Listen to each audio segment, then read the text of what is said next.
So our first event then is a talk by the eminent social and cultural historian Daniel Snowman, and I'll start just by saying a few brief words about him. He was born in London, educated in Cambridge and Cornell University in the States, has been a lecturer at the University of Sussex, and went on to work at the BBC, where he produced a wide variety of projects on cultural and historical topics.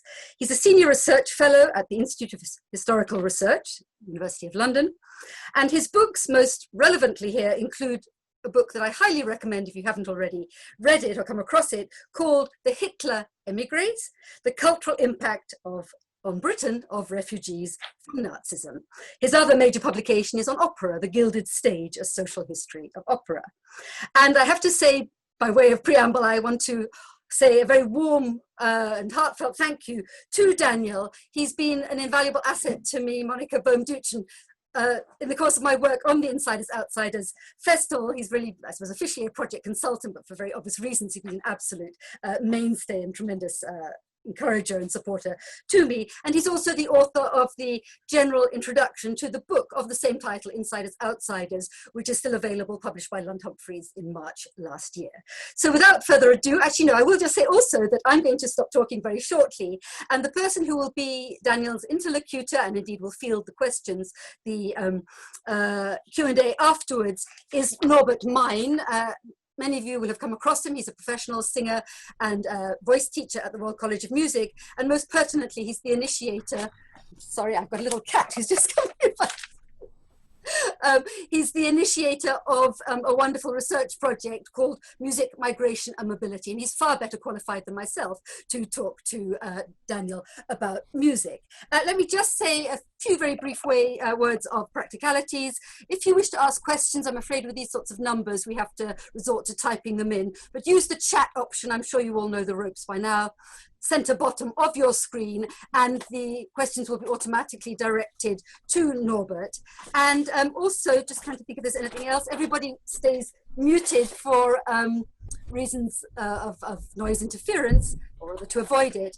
And I would strongly recommend the speaker view option, so that rather than being distracted by all your fellow listeners, you concentrate on the person talking. So over to you, Daniel. Thank you very much, Monica. I'm very thrilled to be here. I've been delighted to be part of the wonderful Insiders Outsiders project. And it's been a privilege to participate in so many of the events, and particularly this one, and particularly to have Norbert as my interlocutor when the time comes. He knows far more about a lot of this than I do. What I'm going to try and do, and time is very, very limited, is to say something about the cultural impact on Britain of the refugees, the émigrés from Nazi Central Europe. Many of them were hugely talented in all sorts of various ways, and there were a lot of musicians among them, by which I include composers, performers, entrepreneurs, impresarios. I remember Klaus Moser saying to me, we made up a disproportionate number of the audiences when, you know, the Amadeus Quartet had its premiere in 1948. There were an awful lot of us because we knew of them and came from the same world they came from. I'll say something about the world they came from, which takes us briefly back to among the older ones, certainly the Vienna of Freud and Mahler and Klimt and Claus and so on. The Weimar period, sort of particularly Berlin in the 1920s, a world of Brecht and Kurt Weill and so on. And then something also we need to know about the Britain they came to, and I will emphasize somewhat difference between the two cultures, the kind of urban, urbane, modernist, machinery, modern with a capital M, world of Central Europe. Think Bauhaus, think Schoenberg and so on. And the relatively insular Russin Urbe garden cities, Tudor-Beaton revival of Britain. I'm exaggerating. I'm going to be exaggerating throughout. Almost anything I say is an simplification because time is limited. But let's get going, and let me see if I can remember how to work the technology. And I'm going to start by showing you some images. Presumably, if you can't see the images, I can. If you can't and you want to, tell me. But I hope you've there got an image of a number of art forms. The Red Shoes, the famous film with Moira Shearer there, top left, being a pretty little ballerina who wants to be dancer, and she meets this ruthless Diaghilev type figure who's in charge of the ballet company, and he says, "You want to be a dancer, my dear? Right, you practice, 19 hours a day, don't have time for silly little love life and whatnot, and I'll make you the finest dancer in the world." And she does all that, becomes all that, and finally she dies. Perfection and death. What's interesting is that the film was produced, partly written by, directed by Emmerich Pressburger. The ruthless ballet master is played by Anton Walbrook, and Walbrook as he was. Designs of the film, which won the Oscar that year, Hein Heckroth, very much a product of that cultural migration from Central Europe. Architecture, the De La War or De La Ware pavilion that many of you know in Bexhill, steel, glass, concrete, not in the middle of an old Victorian seaside town, very much again a product of that Central European world. Think of it, the architect Erich Mendelssohn. Bottom left, the Amadeus Quartet, whom I knew very, very well. Wonderful drawing of them by Milan Kosman, wife of Hans Keller, about whom some of you will hear later on from Alison Garnham. Art publishers, art history, Gombrich's The Story of Art, published by Phaidon, founded by Bela Horowitz, who was the father of Joe Horowitz, the composer of whom we'll hear later on. So the whole world, similarly Thames and Hudson, founded by Neurath, husband and wife, a wide range of cultural imports to this country from Central Europe. And in particular, if I can make the technology move, I can, good. Musicians. Walter Goer, top left there, a composer, conductor, father of Alexander Goer. Hans Keller in the middle, whom we've already mentioned, a hugely wide-ranging musician, musicologist, music lover, also a great football lover, had a huge impact on our musical life in this country because he worked for many years in BBC, particularly Radio 3. He was a senior colleague of mine when I was there, and I remember him very well.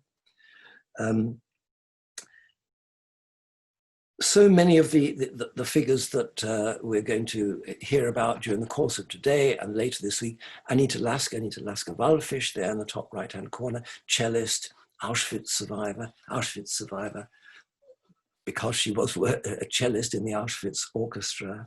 Number of composers at the bottom there, Bertolt Goldschmidt, Matthias Scheiber, Joseph Horowitz, whom I mentioned just now, Joe Horowitz, whose father was one of the founders of Phaidon Press. Hans Gall on the right here, many of you will know the wonderful review that he created when he was in internment, What a Life, which Norbert has recreated and indeed performed, which I thought was just a most wonderful show, Norbert, and I wanted very much to show Hans Gall. Other figures, the ones that I'm showing you at the moment, not one of them was, to use the short cliche, a Jewish refugee from Nazism in the late 1930s.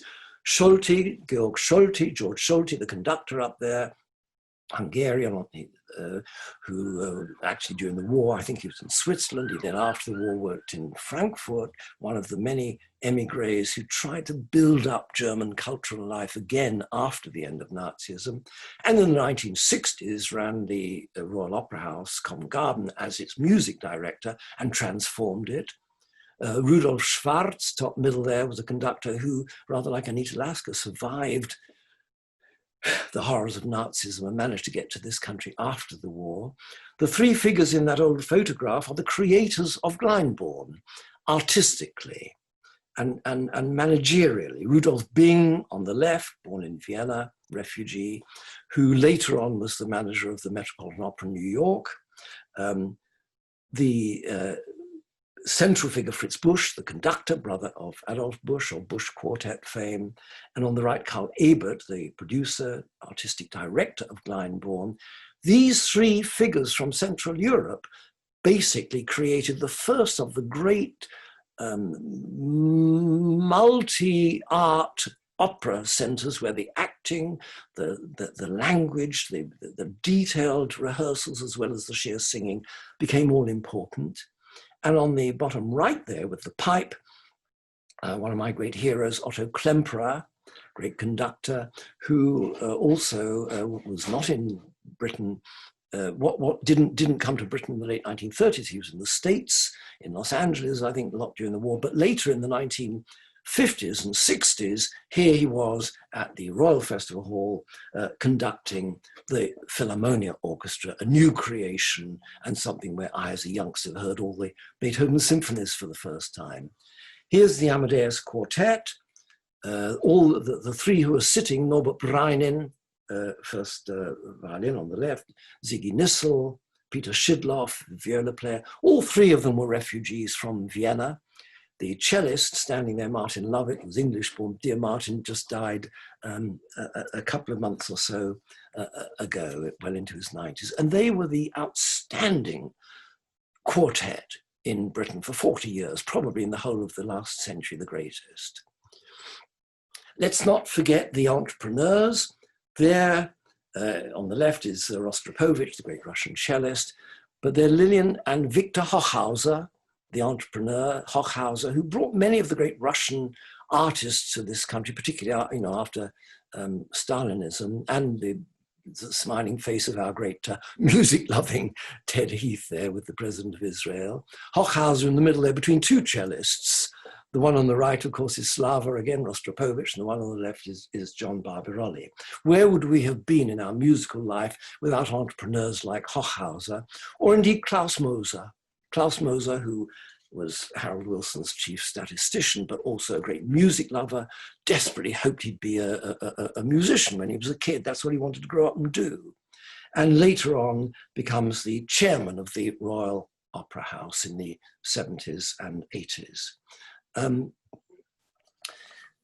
Let me just remind you that the people I've mentioned are music lovers, music entrepreneurs, musicians, in the practical world, but they are part of a migration that brought a huge range of talent. And many of the people in other fields just adored music. As I say, Klaus Moser adored music, wanted to grow up and be a musician.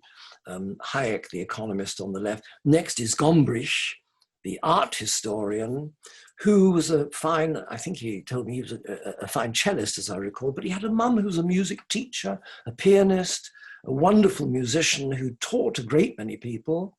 One of the people that Gombrich's mother taught was Martin Isep, who later on becomes the head of the music staff at Vaughan. And the music is everywhere. Eric Hobsbawm, the historian, and then on the right there, you've got a biochemist, a Nobel-winning biochemist, Max Perutz. Bottom right is Tom Stoppard, whose play recently, Leopoldstadt, about Jewish Vienna, had to be closed because of the virus that we're all going through. Next there, next to Stoppard is Popper, the great philosopher, who also adored music. He loved music almost more than the philosophy that he wrote, although the philosophy was pretty brilliant and he was a pretty tough, brilliant guy. Korda, the film producer there with Orson Welles and Vivian Leigh. The whole story of the immigrants and film is itself a huge story. I began by showing you a Powell and Pressburger movie, The Red Shoes, and smiling there at the bottom is the great publisher and music adorer, Weidenfeld. He was always very thrilled. He always used to say how he was taken to his first opera by his mum and dad when he was about 12 and loved opera ever since. So let me now move into the subject proper and tell you a little bit about the world that they came from, particularly the musical and cultural world, and then something about the musical and cultural world that they came to. And again, forgive me, I'm going to oversimplify because, as I say, time is very limited. But there was a considerable difference between the urban, as I say, modernist. Every time I use the word modern, modernist, modernism, it's got a capital M. Think expressionism, a little bit harsh at times. If the subject is going to be sex and murder, then that's what you're going to see in some of the paintings and so on. And as opposed to the rather elegant, beautiful, in some way insular, in some way backward looking, in some ways over-ruralified culture, elegiac culture of Britain. And let's begin with the next image, if I can make it happen. Schoenberg, self-portrait, the kind of modernist composer of Central Europe, if you like, and the elegant, beautiful, lovely Vaughan Williams. Schoenberg writing new kind of music, 12-tone music, pupils like Alban Berg and Webern. Vaughan Williams reviving, you know, variations on a theme of Thomas Tallis, Tudor era composed, variations on Greensleeves, The Lark Ascending, Pastoral Symphony. Wonderful man. I adore his music, but I also greatly admire him. There was Vaughan Williams sitting on committees trying to help some of the youngsters like Ziggy Nissel and many others to be let out of internment so that they could live a decent, honourable life in their new homeland. Wonderful correspondence between Vaughan Williams and Ferdinand Rauter, which I'm sure Raoul's daughter, Andrea, will tell you about if you happen to be watching the show that follows this one, that begins at 6 o'clock, where Vaughan Williams hugely admired the music of the immigrants, but at the same time recognized that it might, in a way, threaten the developing musicological life and musical life of Britain. So a contrast there, a contrast, as I say, in the buildings. I mean, just think of the difference between Gropius, the Bauhaus, modernism with a capital M, you know, practicalities, form follows function, you know, truth to materials. If we've got to have architecture students, we need a wall of glass, even if old Germany buildings weren't like that. In Britain, and again, you know, not every building that was built in the first 30 years of the last century was kind of Tudor-Beathan revival, Lutyens, but there was quite a lot of it. You know, look around Hampstead Garden suburb and you won't see a great deal of building by the Bauhaus modernists who came to this country. I mentioned painting. Sorry, I should have given you a warning, you know, do not look if you're likely to be offended. But you can easily be offended, as many people were, by the work of somebody like Egon Schiele on the left. Contrast with Madame Suja, the cellist by Augustus John, or look at the paintings of his sister Gwen John. When I look at that Egon Schiele, you know, just think of cabaret in the Weimar, Berlin. Very powerful. The world that Christopher Isherwood and Auden and Stephen Spender and so on went to, there was nothing comparable really in British cultural life, but it was very much part of the world that so many of the refugees from particularly Berlin, but Central Europe in general, have been brought up with.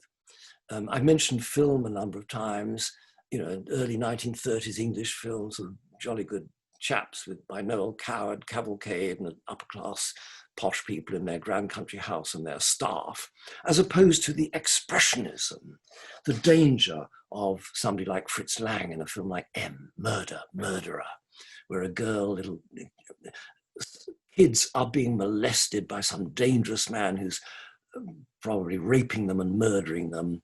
And you don't actually see that in the film. What you see is the shadow of the man whom this young girl is looking up towards, with a poster behind her advertising a reward for anybody who can tell the authorities who this person is. Very, very different approach to the arts in general. Dance. I remember grandparents telling me they'd see, oh, Swan Lake, Nutcracker, Giselle or whatever, and it'd be lovely if Alice Marks was dancing in it, Alicia Markova. But on the continent, modern dance, modern music to modern dance, modern movement. When Laban, early notator of dance, who fled the Nazis, not because he was anti them, but they were rather anti him, came to this country with Kurt Jooss, for example. And when Laban wanted to portray movement, he didn't do a pretty little girl like that. He would portray something much more like this. And let's not forget that there's also a huge amount of wit and humor, satire, perhaps, in many of the refugees who came from dark, exciting, risky, and then Nazi Central Europe. Think of the great cartoonist Vicky and his drawings. He was probably the finest, most incisive, witty of the political cartoonists of our time. Or think of Fritz Spiegel, musician, musicologist, a wit who made such fun of the absurd English language that he'd had to learn. You know, he'd go and visit the next door neighbor and he'd find that the kid he wanted to see wasn't yet up. And the next day he'd go and knock on the door and the mum would come down and say, oh, he's not yet down. And he'd say, how come you can use up and down meaning the same thing? He had a wonderful ear for language, as well, of course, of music. Georg Mikesh, who wrote about how to be an alien, parodying, satirizing the difference between the world he came from and the world he came to. And Gerard Hoffmann, who adored music, loved music, was a good musician in his own way. He'd go off to Covent Garden or to the Festival Hall, perhaps, and he'd hear a concert and he'd come back on his lonely bus all the way to his little room in Hampstead, and he'd imagine that he'd been one of the participants, and he loved it. And when he put on concerts, poor Hoffmann didn't live to be very old, but he put on concerts, very witty concerts, with composers like Reisenstein. You might know his Concerto Popolare, which is a Hoffmann-type parody of a piano concerto. It begins with the orchestra banging out the beginning of the Tchaikovsky piano concerto, and in comes the pianist thinking he's playing the Grieg concerto, and it goes on, and indeed later on Reisenstein does a lovely parody, Let's Fake an Opera. Britain, of course, had written Let's Make an Opera. And let's not forget that among the things we owe this generation of refugees, immigrants, migrants, are the great, great music festivals. I mentioned Glyndebourne, 1934 onwards, but Rudolf Bing, who was managing Glyndebourne, and as I say, later on went to manage the Metropolitan Opera in New York, he was also probably the great founding father of the Edinburgh Festival. He's in Edinburgh during the war, and he looks up at Arthur's Seat and he says, oh, it's rather like Salzburg. Oh, but in Salzburg, we have a wonderful music festival. God knows what the Nazis are doing with that. But surely here in Britain, they too could have a festival. And the Edinburgh Festival opens just after the war, 1947. And among the most distinguished of the participants, you've got the Vienna Philharmonic Orchestra conducted by Bruno Walter, protege of Mahler, just as Klemperer had been, and playing some Mahler in Edinburgh, in Britain, at a festival of music, which in a way only somebody who'd come from Central Europe could probably have done. So let's move on. And I just need to remind you what's going on during all this time in Central Europe. Of course, in the Weimar period, there's a huge amount of political concern in all the arts, in music, the Threepenny Opera, Brecht, Kurt Weill, premiered in 1928, the 200th anniversary of the Beggars' Opera, on which it's based, or of which it's a parody, and then 2 or 3 years later, a wonderful movie by Pabst, whose work you might know. And very quickly, from the moment the Nazis come to power, pressure on all the arts and all the artists and all the cultural and intellectual figures who are Jewish, thought to be Jewish, non-Aryan, perhaps homosexual, perhaps left-wing, too communist, and the pressure piles up very rapidly. Degenerate art is to be banned, and that includes black jazz, for example, as well as, and you'll see both symbols of both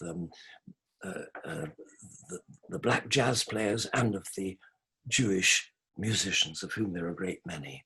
Michael Haas, H-A-A-S, whom you may know, has written a brilliant book called Forbidden Music, the whole story of what happened to music under the Nazis. And he takes it back a long way to the growth of cultural nationalism in the 19th century, and then into the Nazi period, and then subsequently. And of course, subsequently, huge numbers are killed.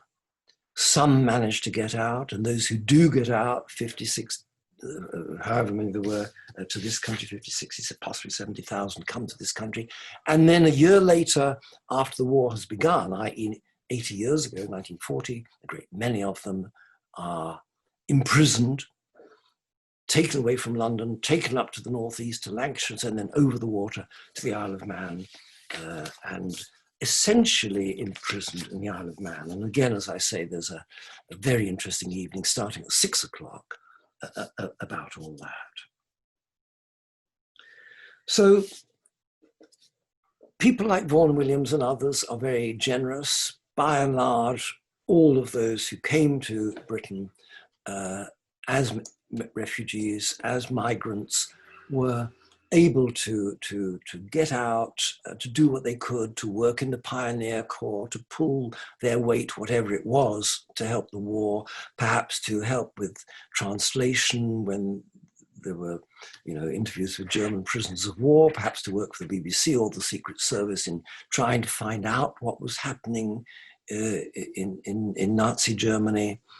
And it's really only after the war, we're really talking about sort of mid-40s onwards, 50s, 60s, that the great impact of the refugees on the musical world and the cultural and artistic world in general of this country really takes important shape. What I want to do in the last few minutes of my talk is to home in on just a tiny number of the achievements of those who are actively and actually in the music world. Remember how very, very many of them, I mentioned Gombrich, I mentioned Hoffnung, I mentioned Klaus Moser, so many of them loved music. They were the audiences, they were the amateur musicians, they played quartets at home, they listened to records and so on. But let's just concentrate a little bit now on the actual professional world of music and musicians that I was so lucky to grow up with. I was always a great music lover. Just by way of a kind of brief entr'acte, people often ask me, despite my silly name, I'm not, in fact, a German Schneemann. My lot came from the Russian Pale in the 1890s and 80s and early 20th century. I don't know what the original name was. It was probably a Polish, Sneblolovich, and somebody else said, "Write your Snowman, next one, please."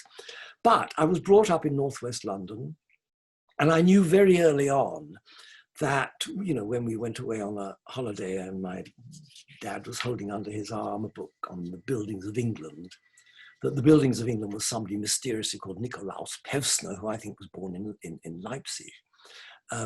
That I was taken to a great deal of music, which was wonderful. And it was usually either conducted by somebody with a jolly good English name like, Bolt or Sargent or Richard, or it might be Walter Goer or Walter Susskind or Otto Klemperer or, so many of those. And if it was any of those, I kind of grew up thinking that anybody called Schmidt was automatically 10% cleverer than anybody boringly called Smith, which is part of what the Rauter Vaughan Williams correspondence is about. And I later discovered it ain't necessarily so, but I grew up in a world in which the culture generally, the artistic world, the intellectual world, philosophy, historians, scientists, musicians, were very, very often people with Central European names, or they changed their names, which was also very common. When I was at the BBC with people like Hans Keller, for one period, the controller of Radio 3 was a man called Stephen Hurst, but he'd actually anglicized a name that was, to me, almost unpronounceable at the time. So let's go back to post-war Britain, if again I can make the technology work, and move you on. So we're now after the war. Well, actually, this is before the war. I mentioned dance, and I mentioned Laban, and I mentioned Kurt Jooss, who were based in Dartington. And they revived one of the Kurt Jooss earlier dances, ballets. It wasn't Giselle, it wasn't Swan Lake, it wasn't goody old-fashioned Tchaikovsky or whatever. It was the Green Table, very much a powerful political work. They introduced Britain to, again, the same word modern, to modern dance, which really hadn't been here until that wave of migrants came to this country. I mentioned architecture. You might be surprised to see the Islington Health Centre, still there down a sort of minor road, and it's designed by Bertolt Lubetkin, same person who designed the sort of DNA structure of the penguin pool at the London Zoo that was in operation till very recently. When I looked at that, and I was revisiting it recently, just passing by, I thought, what an extraordinary building. It's very much Central European modernism, the same sort of thing that was used by Abram Games for the Army Bureau of Current Affairs towards the end of the war, to keep the guys fighting. The war isn't over yet, you might suffer disease and destruction, but this is the Britain you're fighting for. Not oldie Englandy with thatched roofs and roses around the door, but a kind of modernist Islington Health Centre. Britain is what you're coming home to. And when I look at that, I immediately see the Festival Hall. Here's the Shot Tower. That's the Festival of Britain, 1951. The Festival Hall with the Skylon just beyond. And the Royal Festival Hall, the one building from the Festival of Britain that was not pulled down immediately afterwards, is very, very much a product of that European modernism. The Festival of Britain had any number of events, no, sorry, not so much events, but activities, sculptures, designs, pieces of engineering that were created by people who 10 years before had been locked up in the Isle of Man. The person who actually was delegated the detailed design of the Festival Hall, Leslie Martin and the LCC, offered it to Peter Morrow, born, I think, in Heidelberg. And it was an extraordinary building. You know, the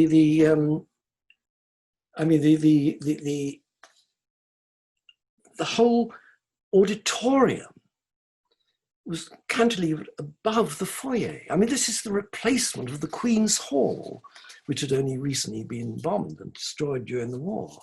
You go inside the hall itself, very dry acoustic, but those boxes, I mean, they're like boxes from like drawers that go into a cupboard or whatever. A very, very different style of architecture. And it was in that building, in that theatre, renovated about 10 years ago.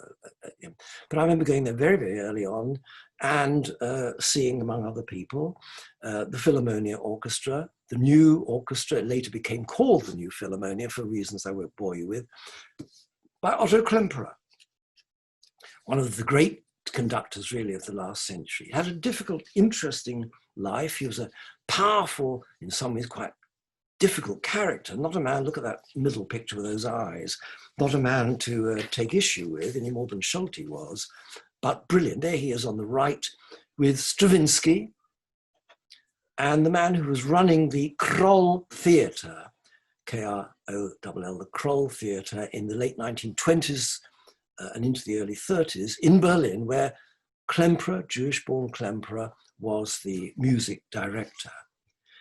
There's the Kroll Theatre, directly opposite the Reichstag. This photo would have been taken from the roof of the Reichstag.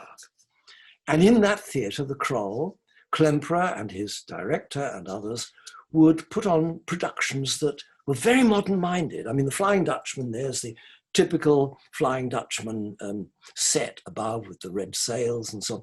The picture below is of the design that they had for the Flying Dutchman. And of course, it infuriated a lot of traditionalists in old traditional Germany.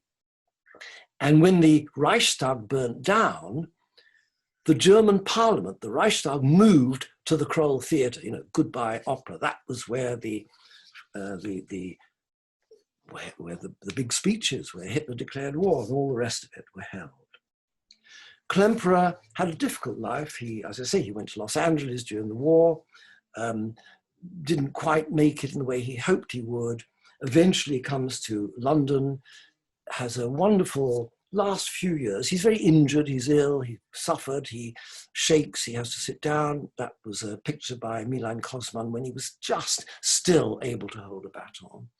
And as I say, that's where, for example, I heard so many of the first performances I heard live of the Beethoven symphonies. I always used to sit behind the orchestra, except for the Ninth Symphony, where the choir would have to be.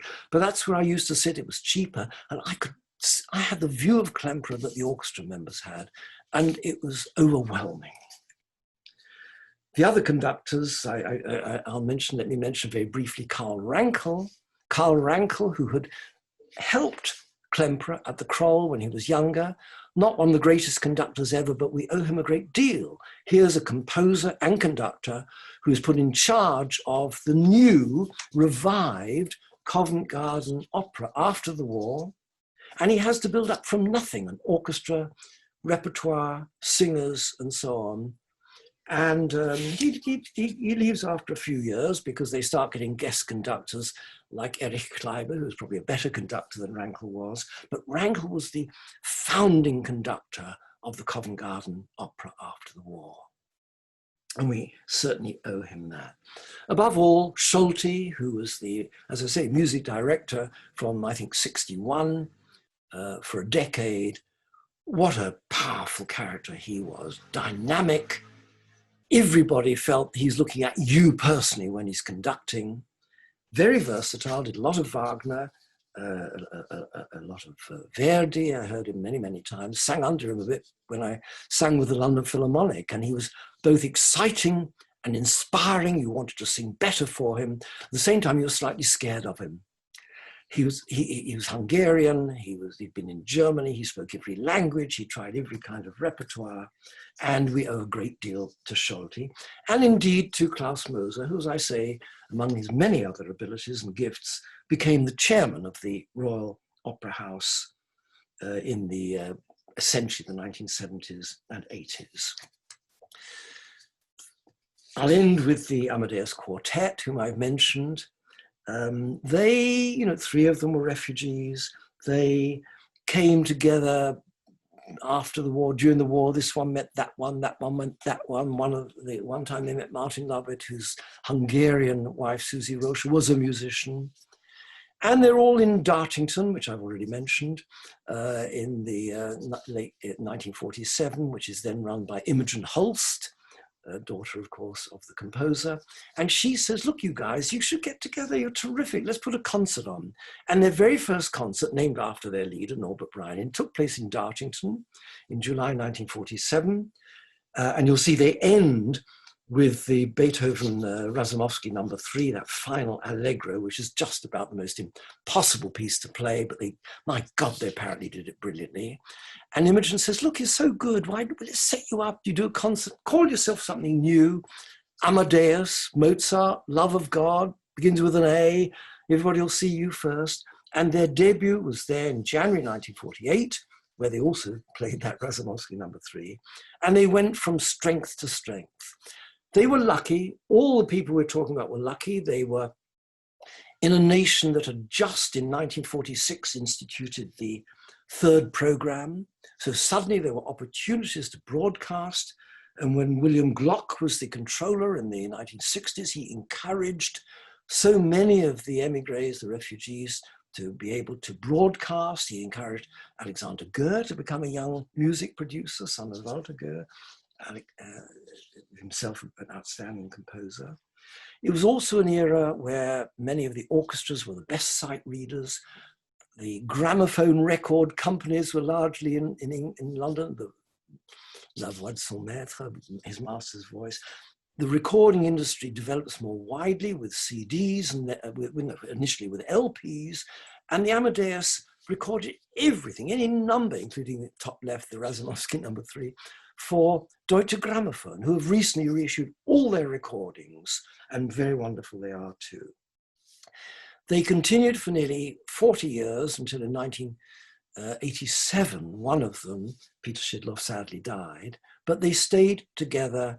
They were the four members. I remember traveling to Munich with them in the late 70s when they were doing a recording, and I took that little snapshot of them all. And Benjamin Britten, they didn't only do the traditional quartets. Benjamin Britten wrote his final, he was on his deathbed really, 1975-6, his third quartet for the Amadeus Quartet, and it was dedicated to Hans Keller, can you imagine? So let's end with one more picture just to show you how important and famous so many of these people were and how important music was to British cultural life in general.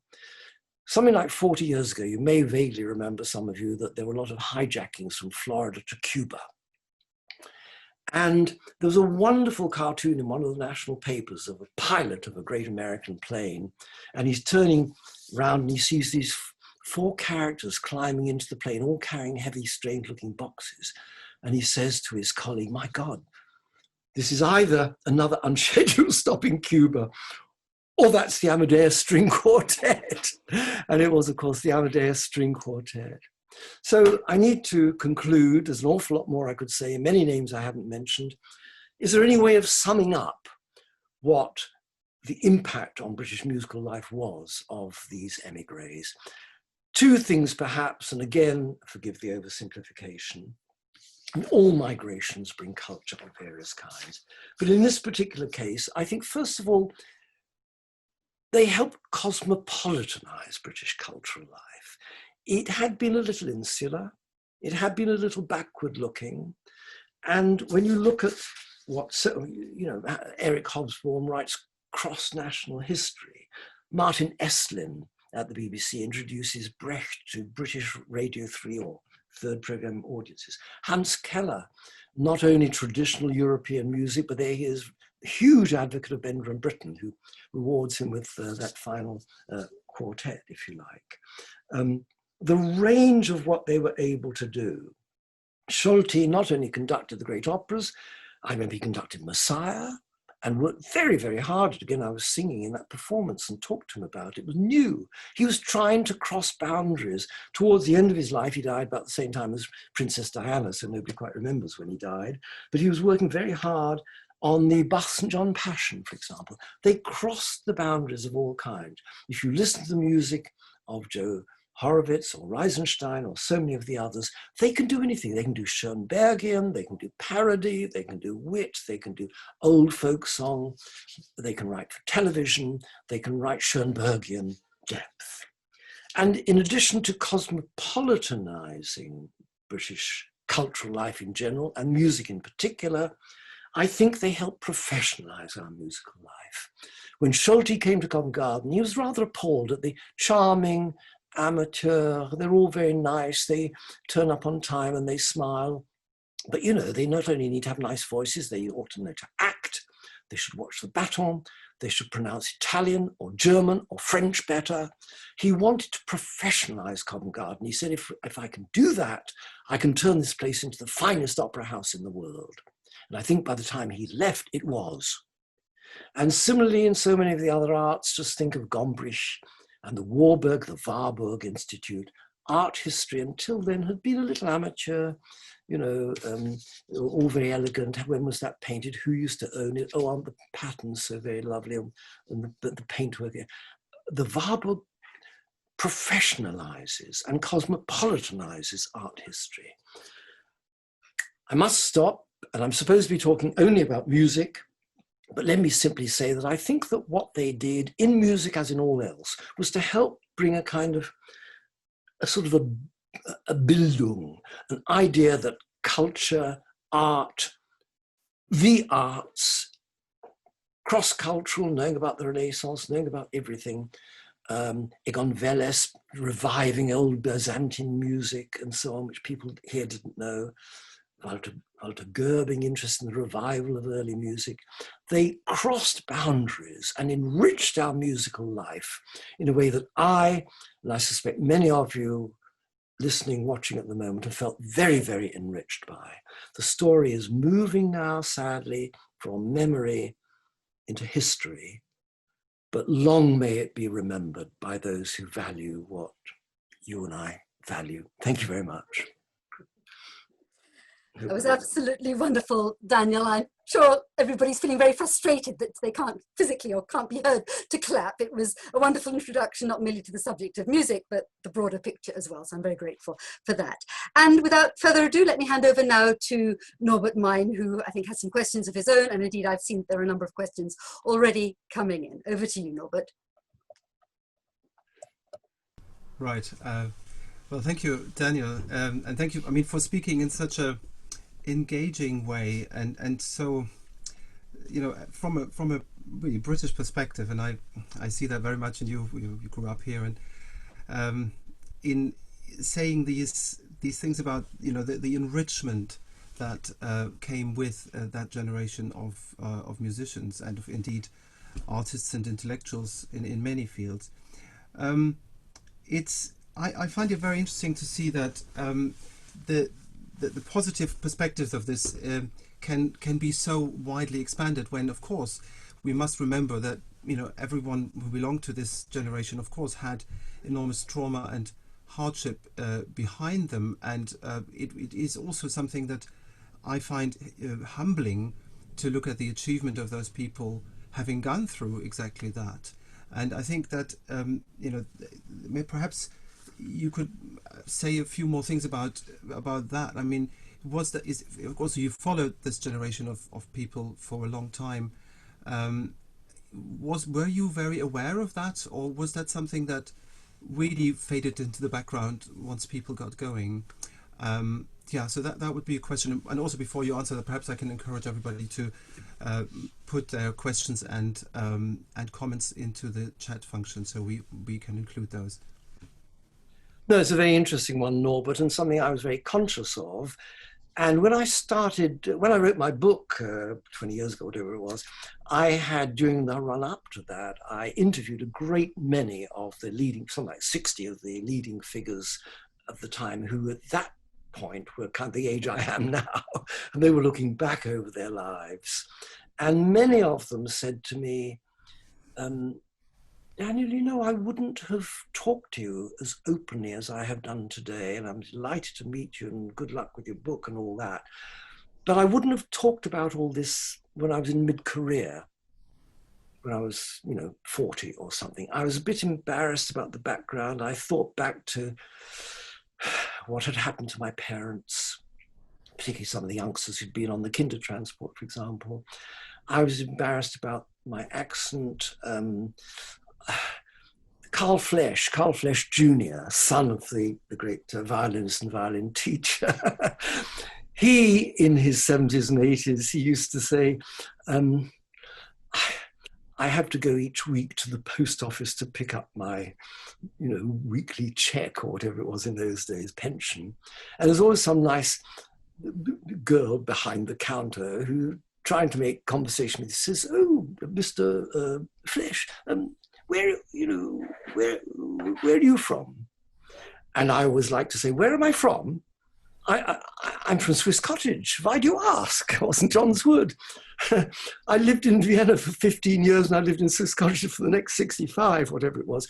They didn't really want to think back. It was almost too painful. On the other hand, Norbert, again and again, what struck me and surprised me, I had gone to see these great people, and I, younger than them and didn't have perfect German and all the rest, and they all spoke wonderful English.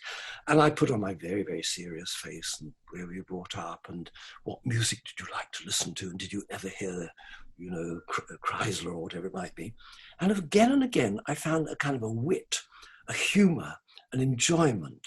I mean, Hans Keller, for example, said, you know, we went through such hell, it was almost unthinkable about, and I was absolutely bloody determined, he had good English, that for the rest of however long I had, I was going to enjoy myself. And again, I heard outrageous jokes, people, one or two of the members of the Amadeus would tell limericks, the like of which I daren't repeat on an occasion like this, certainly mid-afternoon. But that's why it was important to me to talk about it wasn't just that they were humorous or funny, but there was a kind of sardonic wit to How to Be an Alien, for example, or to Hoffnung. They were caricaturing both themselves and the people who'd given them a new home. And it was a way, I think, as was talking about it at length in old age, it was a way of trying to come into terms with an earlier experience that was the barbarism of which was unparalleled really in human history. Yeah, thank you. Well, of course, and that, you know, for me as a German, that is always a thing, of course, that must not be forgotten. Let me just say one other thing, actually, Norbert. When I was doing all that work, and since, I've been very, very impressed and astonished at the way Germany has come to terms with that earlier period of its history. Many, many years ago, I mean, I first went there in the 60s and 70s and was doing some BBC programs with them. And then subsequently working on this book, I found a huge acknowledgements of the realities of the past, and at the same time, a generous, open-minded cultural communication with a serious scholar from abroad, a little Jewish boy from London who might have been killed by it all. And that's in itself very, very impressive.